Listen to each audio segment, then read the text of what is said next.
할렐루야.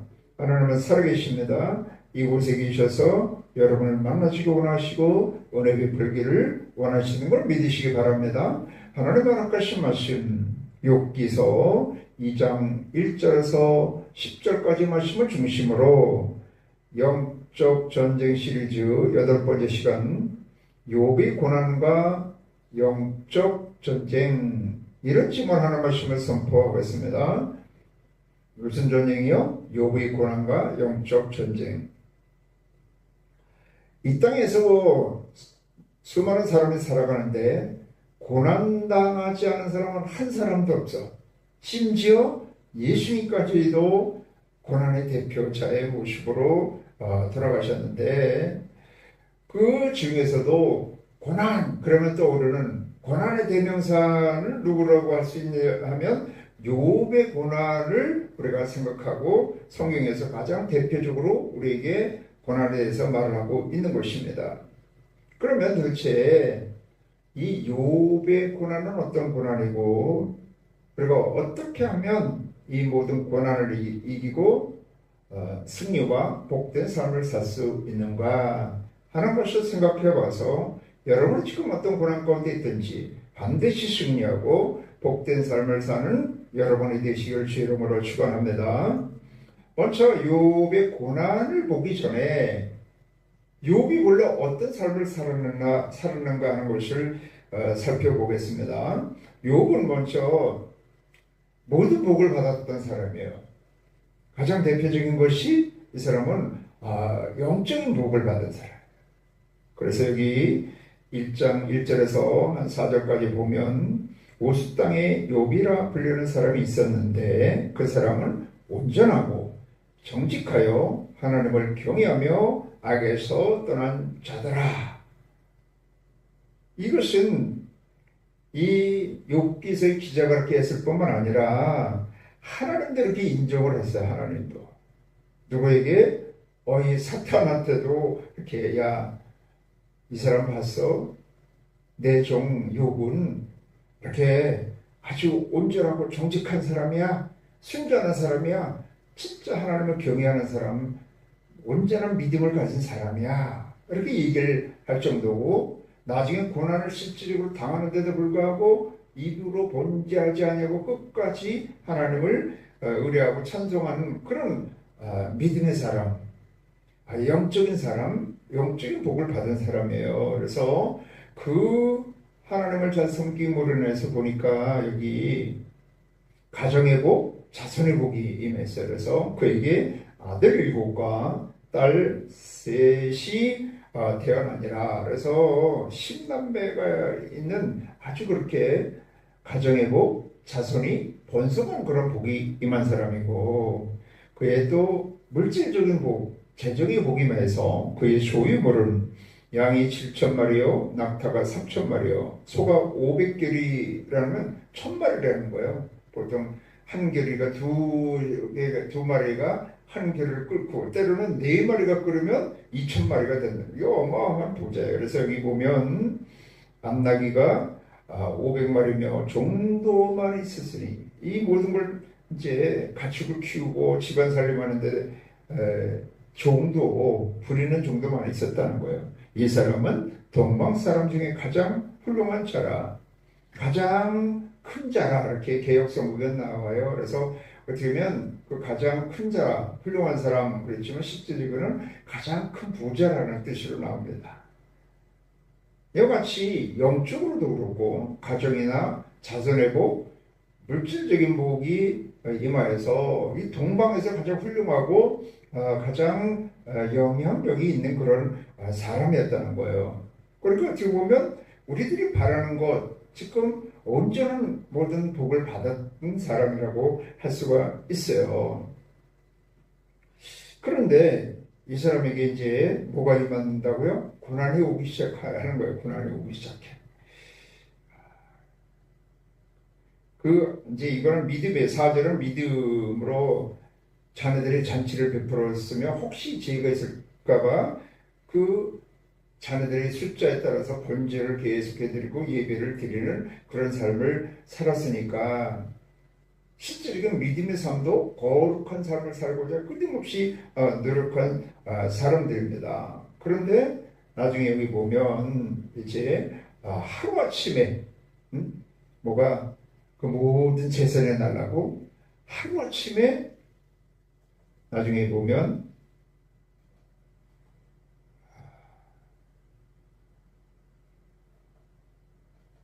17절 보면 그가 아직 말하는 동안에 한 사람이 와서 이르되 갈대아 사람에서 새 무리를 지어 갑자기 낙타에게 달려들어 벌처를 피하시며 칼로 종들을 죽였나이다. 나만 홀로 피하심으로 징계 아래로 왔나이다. 그가 아직 말하는 동안에 또 한 사람이 와서 아뢰되 주인의 자네들이 그들의 마다들의 집에서 음식을 먹으며 포도주를 마시는데 거친 들에서 큰 바람이 와서 집 내 모퉁이를 치매 그 청년들 위에 무너짐으로 그들이 죽었나이다. 나만 홀로 피하심으로 주인께 아래로 왔나이다 한지라. 그러니까 하루아침에 모든 재산이 다 날아간 거예요. 대적자들이 오기도 하고 이같이 태풍 같은 바람이 불어와서 집이 무너지면서 그 자손들이 한두 명이 아니라 10명이 다 죽는 그 엄청난 역사가 임한 거죠. 이건 뭐 사람으로 당할 수 없는, 사람으로 생각할 수 없는 큰 재앙 중에 큰 재앙이죠. 그랬을 때 욥이 겉옷을 찢고 머리털을 밀고 땅에 엎드려 예비하며 이르되 내가 모태에서 알몸으로 나왔은즉 또한 알몸이 그리로 돌아올지라. 주신 이도 여호와시오 거둔 이시도 여호와시오니 여호와의 이름을 찬송을 받을지어다 하고 이 모든 일에 욥이 범죄하지 아니하고 하나님을 향하여 원망하지 아니하니라.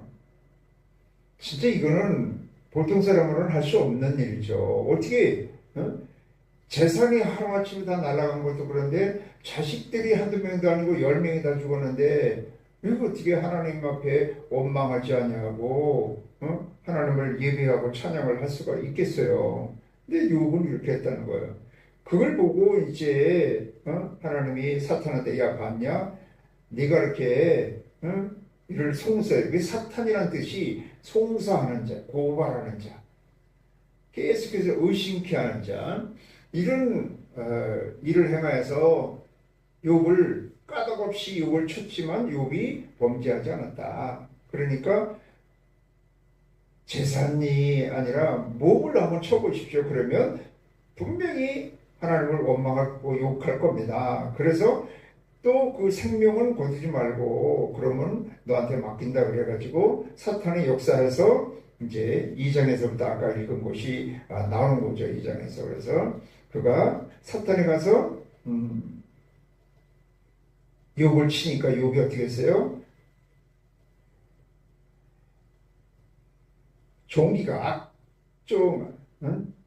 종기가 옛날에는 이 종기가 나면 다 요즘 암병 같이 여겼어요. 그래서 그렇게 악한 종기가 나서 발바닥에서부터 정수리 이 머리끝까지 종기가 나서 악한 종기가 나서 욥이 제 가운데 앉아서 그러니까 모든 재산을 다 잃었으니까 어디 갈 데도 없는 거야. 그런 가운데서 이제 회개하는 가운데서 질그릇 조각으로 가져다가 몸을 긁고 있었다는 거예요.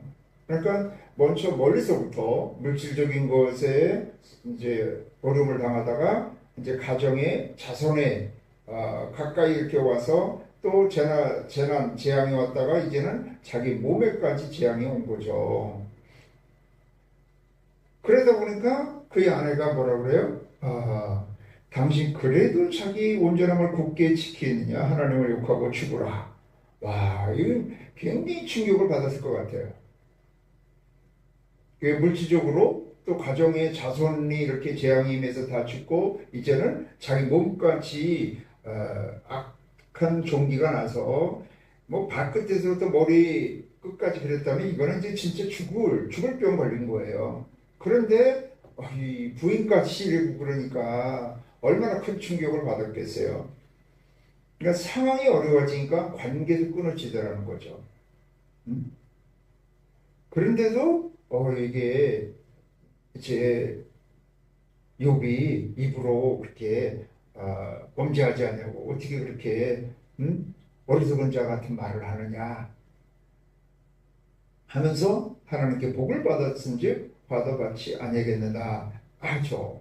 이 소식을 듣고 이제 그 친구들이 오죠. 친구들이 와서 그때 욥이 친구 세 사람이 와서 이 모든 재앙이 그에게 내렸다함을 듣고 각각 자기 지역으로부터 이르렀으니 곧 대만 사람 엘레바스와 수아 사람 빌닷과 남아 사람 소갈이라. 이 친구 세 사람이 와서 맨 처음에는 위로를 해요. 그런데 그 다음에 이제 4장에서부터는 계속해서 말을 하기는 하는데 그것도 하나님의 말씀을 들어서 이렇게 말을 하기는 하는 거예요. 근데 이게 맨 처음에 위로를 하는 말인 것 같다가 차차차차는 이게 판단하고 정죄하는 말을 하더라는 거예요. 그들의 말을 들어보면 굉장히 맞는 말 같습니다. 다 맞는 말. 그래서 특별히 이 엘리바스는 율법주의자야. 그래가지고 이 하나님은 공의 하나님이신데 내가 죄를 범하지 않았으면 어떻게 하나님이 이런 재앙을 내릴 수가 있겠느냐.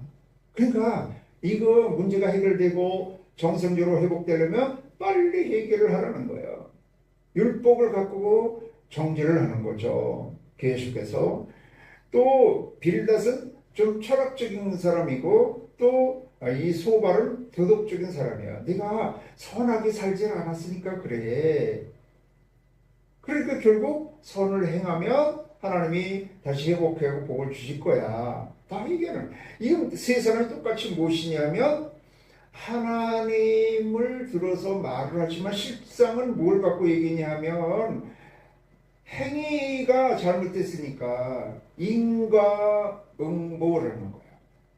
지혜를 범했으니까 그 공의 하나님이 너를 이렇게 심판한 거다.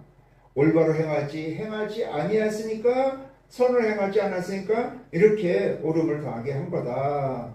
얘기를 하는 거예요. 그러니까 이게 맨 처음에는 여기 3장에서는 욥이 자기 생애를 저주합니다.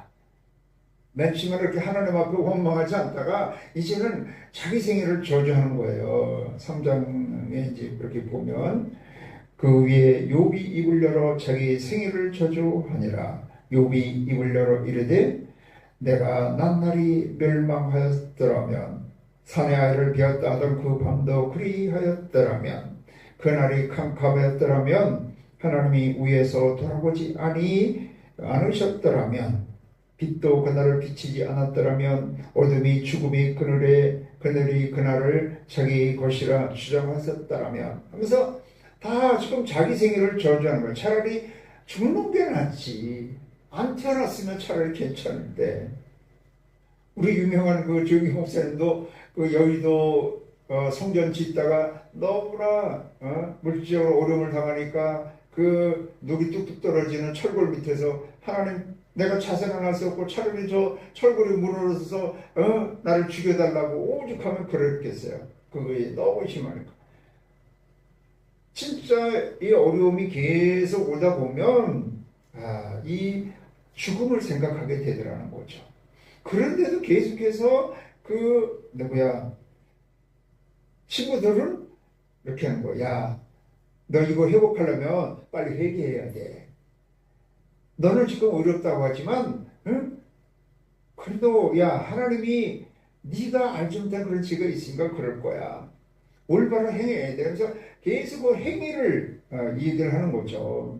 근데 아무리 봐도 이 욥은 내가 뭔 죄가 있으면 왜 하나님 나한테 왜 이러시는 거예요? 난 진짜 죄가 없는데 왜 그러시냐고 이제 자기의 변명을 계속 이 세 친구와 3번씩 돌아가면서 주고받고 얘기를 합니다. 그러다 보니까 이것이 나중엔 엘리후라는 사람, 이 사람은 좀 젊은 사람이에요. 근데 젊은 사람도 듣다 못해갖고 연세가 드신 분들이 이렇게 얘기를 하는데 내가 얘기를 못했었는데 해답이 안 나옵니다. 그래서 내가 한마디 하겠습니다. 쭉 말하는데 뭐 이 사람도 젊은 사람도 크게 벗어난 게 아니더라는 거야. 이게 사람하고 계속 얘기하다 보니까 욥기서가 어디까지 가요? 42장까지 가는 거야. 계속 오래 가는 거야. 그래서 이 고난이 여러분 빨리 끝나면 얼마나 쉽겠어요. 근데 계속 어려움이 오면 그게 너무 더 이제 힘든 거예요. 오래 가면. 그래서 이 사람이 당할 수 있는 모든 고난, 어떤 고난?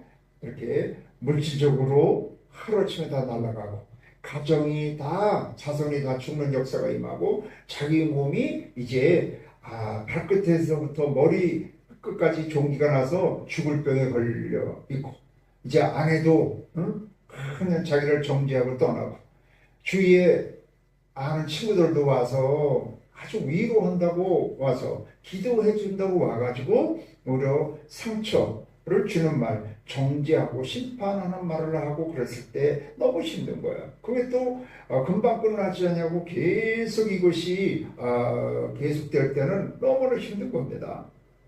그러면 이거를 어떻게 이길 수 있느냐, 어떻게. 욥은 어떻게 이겨나가느냐. 욥의 그 고난의 원인을 보면 욥의 고난의 원인이 뭐였어요? 이 사탄이 와서 송사를 하나님께 했다는 거예요, 사탄이. 그래서 원수마귀는 끝없이 우리를 어떻게 한다고요? 도적질하고 죽이고 멸망시키고자 하고 하나님 앞에 와서 송사, 계속해서 이제 거짓말로라도 이렇게 송사해서 안 좋은 곳으로 끌어내리려고 하는 것이 원수마귀의 역사예요. 그러니까 사실은 맨 처음에 이거하고 문제를 이기려면 가장 먼저 해야 되는 게 귀신을 쫓아내는 것, 사탄의 역사를 멸해야 되는 겁니다. 그런데 이 사탄의 역사가 어떻게 해서 실제적으로 나타나게 됐다고요? 하나님이 허락했다는 거예요. 하나님이. 네? 어떻게 사탄이 이렇게 자기가 하나님이 인정하는 나의 종이라고 하고 진짜 순전하고 온전하고 정직하고 하나님을 경외하는 진짜 믿음의 사람이라고 이야기하는 그런 사람에게 어떻게 사탄한테 그걸 내줄까? 그 이유를 정확히 알 수는 없어요. 그런데 성경 전체적인 것에서 보고 또 너무나 그 욥기서에 유명한 말이 있죠. 23장 9절부터 10절 쭉 보면 8절부터 볼까요? 그런데 내가 앞으로 가도 그가 아니 계시고 뒤로 가도 보이지 아니하며 그가 왼쪽에서 일하시나 내가 만날 수 없고 그가 오른쪽으로 돌이키시나 뵐 수 없구나. 그러나 내가 가는 길을 그가 아시나니 그가 나를 단련하신 후에는 내가 순금같이 되어 나오리라. 개역성경에는 정금같이 나오리라 그랬잖아요. 그래서 지금 내가 하나님이 지금 이런 고난 가운데서 막 안 계신 것 같고 그렇지만 분명한 것은 이런 고난을 통해서 나를 온전한 믿음으로 그래서 온전한 축복으로 나를 인도하실 것이다. 이런 믿음을 갖는 거예요. 그래서 여기 의인의 고난은 욥의 고난은 의인의 고난이라고 합니다. 그래서 의인이라 해서 고난이 전혀 없는 것은 아니라는 거예요. 그래서 이렇게 욥의 세 친구들처럼 엘리바스처럼 야 네가 죄 때문에 그러는 거야. 빨리 회개해. 남을 그렇게 판단하고 정죄하면 안 된다는 거죠. 그래서 너무 유명한 우리 고린도후서 1장 8절에서 9절 10절 이렇게 보면 사도 요한이 뭐라 그랬어요? 내가 아시아에서 당한 고난을 모르기를 원치 않으니 내가 심히 불성을 하여서 살소망까지 끊어지고 사형 선고를 받은 줄 알았다. 이것은 죽은 자 가운데 살아나신 하나님만을 예수님만을 의리하게 하려 하십니다. 그렇게 얘기를 하는 거잖아요. 그러니까 사도 바울같이 온전히 예수를 믿고 진짜 미친 자같이 온전히 하나님의 종으로서 복음을 증거하고 많은 사람을 구원하고 교회를 세우고 온 땅에 주의 복음을 퍼치게 한 그런 사람이 어디 있겠어요. 그런데도 이 바울에게도 하나님이 수많은 고난을 주셨다는 거예요. 또 환경적으로도 그렇게 고난을 당하고 수많은 어려움, 그것이 고린도서 11장에 쭉 나오죠. 뭐 강의 위험과 강도의 위험과 뭐 수많은 위험과 태잠을 뭐 40에 가만 매를 3번이나 맞고 뭐 수없는 죽음의 고비를 넘겨요. 아니 복음 증거를 그렇게 하는데 좀 빵빵하게 나가서 복음 증거하게 하시지 어떻게 그렇게 어렵게 하시나. 더구나 자기 몸에 가시가 있어. 그것이 뭔가 알 수는 없는데 사탄이 주는 그런 가시로 그렇게 고통스러워서 하나님께 간절히 기도하니까 하나님 뭐라 하셨다고요? 그거를 빼주시지 아니요 가시를 빼주고 병을 낫게 하고 강하게 하신 것이 아니라 오히려 내 은혜가 내게 족한 줄 알아라. 내가 약할 때 강하다. 그러고 하나님의 비밀을 깨달은 거야. 그래서 내가 우리 약할 때 하나님을 의뢰하면 그것이 약한 것이 더 강함이 되기 때문에 나는 이와 같이 약하고 이 핍박과 공핍을 내가 감사한다. 자랑한다 그러잖아요. 그래서 하나님은 꼭 죄 가운데 있는 사람 세상을 심판하기도 하죠. 하나님은 공의 하나님이기 때문에 전혀 틀린 말이 아닌 건 아닌데 하나님 그렇다고 해서 하나님 잘 섬기는 의인에게는 고난이 없느냐? 의인에게도 고난이 있을 수 있다는 거예요. 그거는 죄로 인한 고난이 아니라 사도 바울 같은 경우는 하나님의 일을 잘하고 하나님의 능력 있는 그 사명을 능력 있게 감당하게 하기 위해서 고난을 주고 오히려 하나님의 영광을 나타나기 위해서 고난을 주기도 하신다는 거죠. 그래서 욥을 이렇게 사단에게 맡겨서 어려움을 고난을 당하게 하신 것은 하나님이 이렇게 단련을 해갖고 온전히 정금 같은 승금 같은 그런 믿음, 그래서 승금 같은 그 믿음이 하나님의 은혜와 축복을 더하려고 하나님이 허락해 주신 걸 믿으시기를 바랍니다. 또 이제 여기 보면 아까도 얘기했지만은 환경적으로, 물질적으로, 육신적으로 힘든 것도 힘든데 사람들과의 관계가 파괴가 된 게 너무 힘든 거죠. 가정이 파괴돼서 부부간의 사이가 갈라지고 친구들과 관계가 파괴돼서 친구들이 더구나 믿는 사람들이 믿음의 친구들이 와갖고 위로해 준다고 그러는데 오히려 그 위로하는 것이 위로가 아니라 판단하고 정죄하는 말이 됐을 때 너무 힘든 거예요. 그래서 여기서 욥이 계속해서 이 세 친구와 계속 얘기를 많이 하잖아요. 그러니까 이 많은 대화를 통해서 세상 사람들이 이야기하는 것, 또 민노라 하면서 많은 이야기하는 것이 올바른 것이 아니라는 것을 하나님이 나타내기도 하지만 어쨌든 내가 고난과 문제가 있을 때 사람하고 아무리 얘기해볼 수 없다는 거예요. 아무리 믿음 좋고 뭐 그런 사람 친구 누구 가까운 사람 얘기해봐야 그것이 해결이 안 되더라는 거죠. 결국 누가 나타나서 이제 말씀하세요. 나중에 욥기 38장에서부터 하나님이 나타나서 이렇게 말씀하시면서부터 문제가 해결되기 시작하더라는 거죠. 그래서 욥이 그런 고난의 역사, 우리가 일반적으로 단언하는 그 고난의 역사는 원수마귀 사단의 역사가 대부분이고 그 사단의 역사가 임한다 할지라도 누가 결국은 하나님 안에서 일어나는 일이라는 거예요. 그래서 우리는 어떻게 해야 돼요?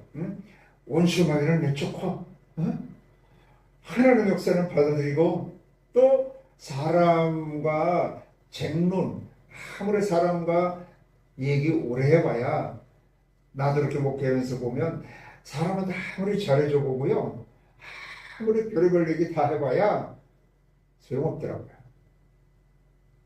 결국 누가 역사하셔요? 하나님이 역사하셔야 되는 거예요.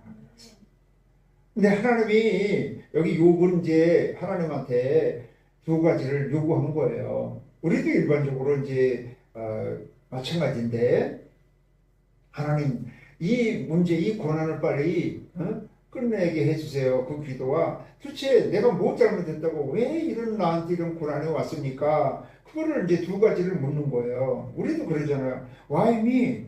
하나님 도대체 내가 뭘 잘못했다고. 그래도 하나님 신실히 하나님 섬긴다고 그렇게 열심히 나왔고 세상 저는 악한 사람이 많이 있는데 왜 내가 뭘 그렇게 잘못했다고 그러십니까? 이제 그런 거나 빨리 이곳 가운데서 나를 살려달라고 구원해달라고 문제 해결해달라고 이제 그렇게 기도하잖아요. 근데 욥도 그러는 거 하나님한테. 근데 하나님이 그거에 대한 대답은 하나도 안 하셔. 하나님한테 그렇게 기도해도 하나님이 응답 안 하실 때가 참 많다는 거예요. 여기 이제 하나님이 38장에서부터 나타나시는 거예요. 그래갖고 결국 하나님이 말씀하셔야 돼요. 그때 여호와께서 폭풍우 가운데서 욥에게 말씀하여 이르시되 무지한 말로 생각을 어둡게 하는 자가 누구냐? 너는 대장벌처럼 허리를 묶고 내가 내게 묻는 것을 대답할지니라. 내가 땅에 기초를 놓을 때 내가 어디 있었느냐? 이러면서 응답을 해주시고 설명을 해주시는 것이 아니라 오히려 자꾸 퀘션, 질문을 하시는 거야. 야, 내가 50만 을 짓고 이 모든 동물, 식물 이런 걸 짓고 이 모든 역사를 운행하는데 너 그거 어디 있어? 네가 한 일 뭐야? 너 어디 있었어? 이거를 60번 이상, 61번을 물으십니다. 퀘션을. 그러니까 우리가 기도한다고 해서 사실 여기서 그래도 욥이 승리할 수 있었던 것은 이런 혼란과 풍파, 진짜 절대적인 절망을 당했다 할지라도 그래도 하나님 앞에 기도했다는 거야. 하나님을 떠나지 않았다는 거예요. 아멘. 그런데 하나님이 내가 하나님 앞에 기도한다고 해서 딱 정확하게 그거를 응답해 주시지 않다라는 거예요. 그런 경우가 더 많습니다. 근데 CBS인가 그 주영훈이 새롭게 하셔서 이렇게 하는데 그 쇼트에도 나오더라고요. 이단이나 그런 거는 확실히 잘못된 거는 딴 데 알리지 못하게 딱 이렇게 담을 치고 그러는 거는 잘못됐다는 거예요. 되게. 그런 거. 이단들이 되게 그러잖아요. 그리고 북한도 그러는 것처럼 딱 자유롭게 활동하지 못하게 하고 자기네만 그렇다고 울타리를 딱 치고 담을 치고 하는 거 잘못된 거고, 이단은 되게 또 내가 원하는 답을 딱딱 집어준다는 거야. 해답을 아주 정확하게 해준다는 거야. 그런 건 거의 이단이라는 거야. 응? 일반적으로 우리가 뭐 토마토가 좋다, 뭐 보약이다 그런 거 오래 먹어갖고 그것이 몸에 좋아서 이렇게 되는데 그것이 그냥 직방 효과가 약효가 팍팍 나타나는 것은 마약 같은 것밖에 없다는 거야. 그거 마찬가지로 이 이단들이 이렇게 딱 가로막고 자기네 울타리 밖을 못 나가게 하고 또 어떤 의미를 가지면 아주 성경을 갖고 정확히 탁탁탁탁 해답을 바로 즉시 해준다는 거야. 요거는 거의 이단이라고. 이 양반이 그 지음은 그 양반이 그 언제 새롭게 하면서 새롭게 하셔서 거기서 그 얘기를 하는 거 몰라도 쇼트에 나오더라고. 그래서 내가 그걸 올릴까 말까 하다가 나온 적이 그냥 맞아 그리고 말하는데 하나님 앞에 이렇게 여러분 이렇게 고난당하고 이 어려운 가운데 있을 때 욥이 얼마나 목숨 걸고 기도했겠어요. 얼마나 오랫동안 기도했겠어요. 그런데 그거 하나 속 시원히 대답을 안 해주시고 야, 너 내가 우주 만물 지을 때 너 기초 놓을 때 너 어디 있었어? 그러면서 엉뚱한 질문만 하시는 거예요. 그러니까 너무 답답할 수가 있죠. 그런데 그래도 나중에 이렇게 보니까 42장에는 뭐라 그래요? 42장 가갖고는 이제 이 욥이 여호와께 대답하여 이르되 주께서 못하실 일이 없사오며 무슨 계획이든지 못 이루실 것이 없사온즉 무지한 말로 이치를 가르는 자가 누구리까? 나는 깨닫지도 못한 일을 말하였고 스스로 알 수도 없고 헤아리기도 어려운 일을 말하였나이다. 그러니까 이 하나님의 역사는 우리가 생각하는 고난과 은혜와 이런 것을 뛰어넘은 상태라. 모든 주권이 하나님께 있는데 그걸 우리가 말로 가지고 이런 율법적인 걸 가지고 철학적인 것을 가지고 도덕적인 것을 가지고 눈에 보이는 것 가지고 하나님에 대해서 얘기할 수가 없다는 거예요. 그 모든 것을 뛰어넘어서 계신 모든 것이 주권자가 되고 구원과 축복과 승리와 모든 은혜의 그것이 다 하나님 안에 놀라운 계획과 놀라운 섭리 안에 있다는 거예요. 그래서 어떤 지금 상황을 보고 자꾸 이렇게 막 판단을 정지할 필요가 없고 그냥 하나님 앞에 사는 거예요. 절대적인 주권적인 신앙을 갖고 사는 거예요. 그래서 내가 말하겠사오니 주는 들으시고 내가 주께 묻겠사오니 주여 내게 알게 하옵소서. 내가 주께 대하여 귀로 듣기만 하였사오나 이제는 눈으로 주를 배웠나이다. 이런 고난을 통해서 이제 실제적인 체험 신앙이 되는 거예요. 그러므로 내가 스스로 거두어드리고 티끌과 제 가운데서 회개하나이다. 이런 고난을 통해서 눈에 보이는 현상, 이런 율법과 도덕과 사람의 생각과 눈에 보이는 거 이런 것 갖고는 다 설명할 수 없는 그 너머에 위대하신 그런 하나님을 이제 새롭게 생각을 하면서 회개를 한다고 했을 때 하나님이 이 친구들을 책망을 하시죠. 욥은 옳았다. 그러면서 너희가 욥한테 빌어라. 그래서 욥이 그 친구들을 용서하는 기도를 했을 때 하나님이 갑절의 복을 이제 회복하는 복을 주시죠. 그래서 이걸 통해서 우리가 알 수가 있는 것은 의인도 고난을 당할 수가 있다는 거예요. 응? 그러한 물질적인 것, 영적인 것, 가정적인 것, 관계적인 것 그런 모든 것이 다 무너질 수도 있다는 거예요. 그런데 그걸 가지고 우리가 율법이나 또 도덕, 윤리, 도덕이나 철학이나 눈에 보이는 것, 사람의 생각으로 판단할 수가 없다는 거예요. 그 위에 모든 것을 뛰어넘은 그런 전적 타자로서의 하나님의 무한한 섭리와 뜻과 하나님의 역사가 있다는 거예요. 그래서 그 하나님을 어떻게 하라고요? 온전히 의뢰하는 거예요. 경외하는 믿음을 가지라는 거예요. 그래서 이 욥기, 시편, 잠언, 전도서, 아가서 이 5책을 지혜서라고 합니다. 지혜서. 선문서라고도 해요. 그래서 이 구약 성경을 크게 3가지 이 카테고리로 나누면 역사서와 선문서와 선지서가 있는데 이 지혜서의 첫 번째가 욥기서예요. 지혜의 첫 번째. 일반적으로 우리가 살아가는 모든 고난을 이기고 승리와 복된 삶을 살아가는데 그 지혜가 무엇이냐면 하나님을 경외하는 믿음이라는 거예요. 그래서 잠언서에도 1장 7절에 뭐라고요? 야훼를 경외하는 것이 지혜의 근본이다. 시편도 사실 복 있는 사람은 하나님을 온전히 취하는 묵상하고 뜻대로 살아가는 사람, 하나님을 경외함으로 청종하는 사람, 하나님의 뜻대로 순종하여 살아가고 감사, 찬송, 영광을 누리는 삶을 사는 사람이 그 지혜로운 사람이라는 거예요. 시편에. 전도서도 너희가 결국 다 들었으니 여호와의 명령을 지켜 행하라. 이것이 사람의 도리다. 그렇게 얘기하고 있잖아요. 아가서는 이제 사랑인데 사랑으로 이 모든 것을 지켜가라 하는 것이 지혜라는 거예요. 근데 어쨌든 그래도 욥은 뭐 했다고요? 기도로 이겼다나 기도로. 끝내는 기도하면서 사람하고 쟁론하지 말라는 거예요. 그러므로 원수마귀는 예수 이름으로 내쫓고 하나님의 말씀을 받아들이고 하나님의 절대적인 신앙을 갖고 나가면 이게 어떤 신앙이에요? 성령 충만한 신앙인 겁니다. 성령 충만한 신앙을 갖고 나가면 하나님께서 결국 회복하게 하시고 승리하게 하시는 것을 믿으시길 바랍니다. 그래서 이 욥기서를 다른 말로 하면 하나님을 경외하는 믿음인데 또 다른 말로는 인내하는 믿음이에요. 인내하는 믿음. 그래서 여러분 우리는 자꾸 주위 사람도 그러고요. 내 스스로도 눈에 보이는 것이 없으면 자꾸 스스로도 내가 잘못해서 그러나 물론 잘못해서 그럴 수도 있죠. 응?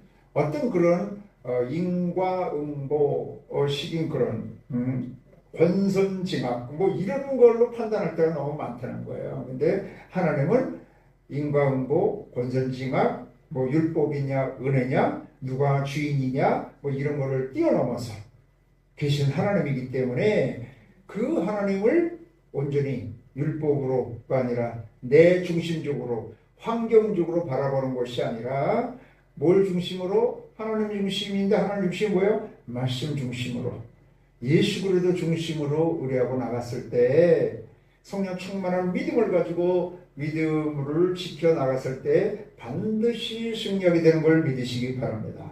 그래서 가장 큰 지혜는 뭐예요? 믿음으로 사는 거예요. 어떤 믿음? 인내하는 믿음, 기도하는 믿음, 하나님 중심, 말씀 중심으로 환경 중심이 아니라 사람 중심이 아니라 말씀 중심으로 예수 중심으로 나가는 믿음이 가장 지혜로운 믿음이고 승리와 복된 삶을 사는 지름길인 걸 믿으시기 바랍니다.